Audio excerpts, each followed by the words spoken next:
Welcome to Taking the Floor, the podcast from Hinge Health about pelvic health, movement, and taking charge of your well-being. I'm Kandis Daroski, a pelvic health physical therapist at Hinge Health, and I'm here with a mini episode to help you understand your core canister and practice diaphragmatic breathing. Our mini episodes are meant to give you a quick lesson or practical tip about some common questions people ask us about their pelvic health. Let's get right into it. From the moment you begin your pelvic health program at Hinge Health, or frankly any kind of pelvic floor therapy, you'll notice that breath is a huge part of the work. But why? Your pelvic floor works as a part of a larger system of muscles, and coordinating your breath with your pelvic floor muscles can reduce bothersome symptoms while building strength and flexibility. Okay, so what is the core canister? It's a helpful phrase to understand how all the different parts of your core work together to create force and manage pressure. I'm going to use a metaphor, so bear with me. Imagine a balloon inside your torso with the top underneath your rib cage and the bottom inside your pelvis. This is your core canister. You've got the diaphragm at the top, the pelvic floor on the bottom, and the deep core muscles on the back, front, and wrapping around the sides of your waist. The core canister muscles work together to stabilize your spine and pelvis, support your abdominal and reproductive organs, and move, expand, and contract as needed for breathing and pelvic function. Like a balloon, the core canister is pressurized. When all of these muscles are working well together, it's like a freshly inflated balloon. But if there's a small hole or weak spot somewhere, the balloon loses its integrity. It can change its shape or even deflate. The same is true for your core. When you have weakness or problems in one area, it can compromise the whole structure, leading to symptoms either in that area, nearby, or even far away. Let's think about the breath for a moment.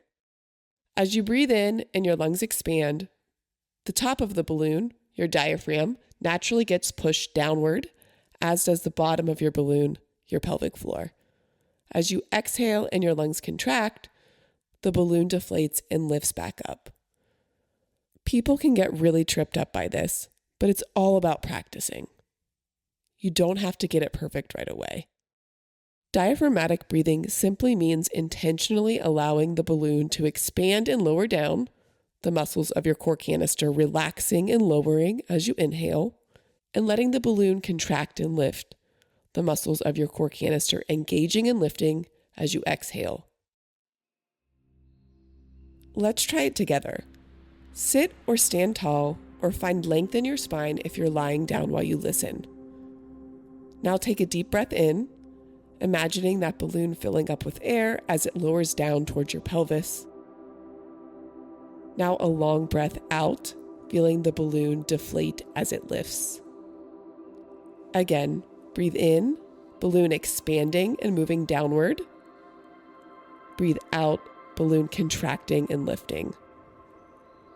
Your spine should stay long and steady, and resist the urge to round forward as you exhale. Another way to do this is to focus on your rib cage. You can even put your hands on your ribs to feel them moving. Breathe in, noticing the two sides of your rib cage moving out and away from each other. Breathe out, noticing the rib cage knitting back together. Again, inhale, rib cage expands, belly relaxes, pelvic floor lowers. Exhale, rib cage closes, belly draws in and up, and pelvic floor lifts.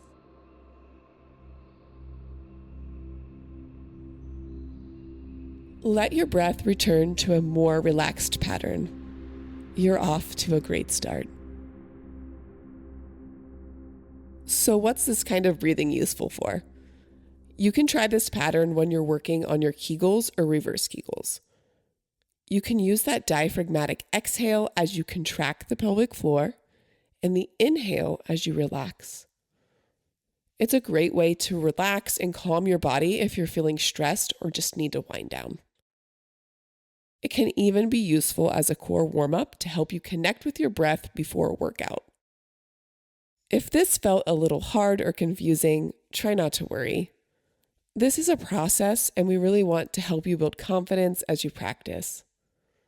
It'll get easier, and eventually over time, it can even become automatic. Thank you so much for listening. If you'd like to explore this and other kinds of breathwork in more detail, be sure to check out the guided breathing meditation, How to Connect with Your Deep Core, in your app.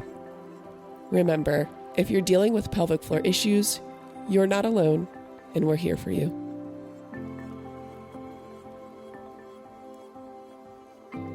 The information contained in this podcast is intended to be used for educational purposes only and does not constitute medical advice or treatment for any specific condition. Please consult with your healthcare provider with any questions you may have about your medical condition or treatment.